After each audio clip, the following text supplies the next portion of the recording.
दिया। समर ने मुझे देखा, उसने मुझे अपने घर के बगीचे में लगा दिया, फिर खाने के लिए गोबर और पानी दे दिया। बहुत दिनों के बाद मुझे अपनी पसंद का खाना मिला। वह क्या स्वाद था। कभी कभी मेरे पत्तों में कीड़े लग जाते। कीड़े मेरे पत्तों को खोखला कर सकते थे, लेकिन समर उन कीड़ों को निकाल कर फेंक देता था।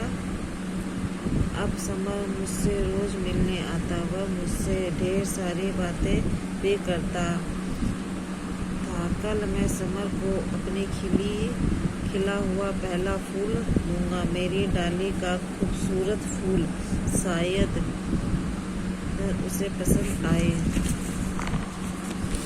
धनिया और लहसुन के बीच बहुत बातें हो रही थी। धनिया बोला, दोस्त, हम एक दिन बड़े हो जाएंगे। लहसुन भी उसको हाँ में हाँ मिलाई।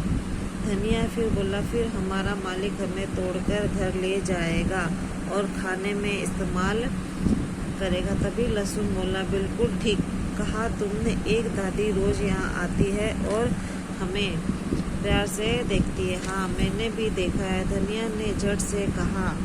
सुना है दादी को धनिया लहसुन की चटनी बहुत अच्छी लगती है। तभी लहसुन धनिया की नज़र दादी पर पड़ी और दोनों एक साथ बोले, चटनी का मज़ा लेने दादी आ रही है।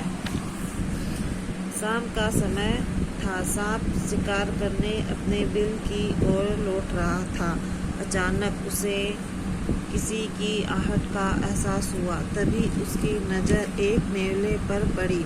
सांप ने उसे सोचा, अभी मैं बहुत छोटा हूँ और नेवला मोटा ताज़ा है, वह मेरा कचुम्बर बना देगा। इससे पहले कि वह मुझे देखे, यहाँ से भाग जाना चाहिए। सांप एक पेड़ के पीछे दुबक गया, लेकिन नेवले ने उसे देख लिया।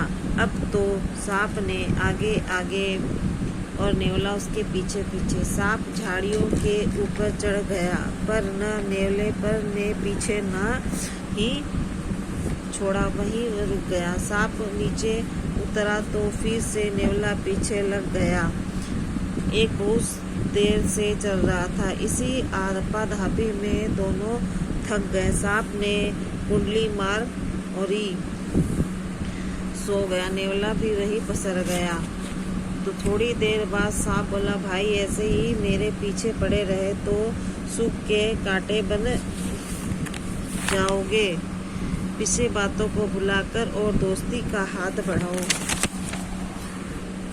एक बार की बात है, जंगल में बातों का सिलसिला चल रहा था। धरती ने पेड़ से कुछ कहा, पेड़ मुस्कुरा दिया। पेड़ ने फूलों से कुछ कहा, फूल मुस्कुरा दिया। फूलों ने तितली से कुछ कहा, तितली मुस्कुरा दी। तितली ने नदी से कुछ कहा, नदी भी खुशी से मुस्कुरा दी। तितली जंगल के ऊपर तक उड़ी, वहाँ ऊंची उड़ती गई। सबने मिल कर गाना गाया और धरती को उसकी जन्मदिन की बहुत बधाई दी। पेड़ बधाई देते हुए लहलाते नदी के अटखेलिया की। तितली झूम झूम कर नाची। इस तरह सभी ने मिलकर धरती का जन्मदिन मनाया। चूहे उछल कूद रहे थे, उनकी मौज मस्ती चल रही थी। तभी अचानक आवाज आई, म्याऊं म्याऊं। सभी चूहे डर गए। जो जहाँ था वहीं दुबक गया। बिल्ली उनकी ताक में थी। जहाँ चूहा का बिल था वहीं पर एक लंबी चौड़ी दीवार थी। चूहे ने समझदारी से काम लिया। वह चुपके चुपके बिल बनाए लगा। बिल्ली बहुत देर तक बैठी रही, हाथ लगाए बैठी रही। चूहा नहीं निकला। बिल वहीं पर बैठी उगने लगी। इधर चूहे का दूसरा बिल तैयार हो चुका था। वह दीवार के उस पार जा चुका था। उसकी आवाज मौज मस्ती शुरू हो गई। बेचारी बिल्ली घात लगाए बैठी देखती रह गई। सूझबूझ। एक दिन किसी तालाब पर एक मछुआरा शिकार करने आया। तालाब में मछलियाँ उछल कूद कर रही थी। मछुआरे ने मन ही मन सोचा, अरे यहाँ तो ढेर सारी मछलियाँ हैं क्या। कल मैं बड़ा जाल लेकर आऊंगा। उस तालाब में एक सुनहरी मछली थी। उसने मछुआरे की बात सुन ली। यह बात उसे दूसरी मछलियों को बतानी, वह सब परेशान हो गई। अब हम क्या करें, कहाँ जाए, सभी सोचने लगी।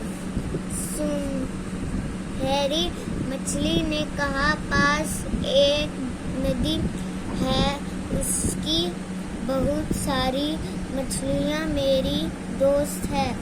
हम सब वहाँ जाकर रह सकते हैं, वहाँ हमें कोई परेशान नहीं करेगा।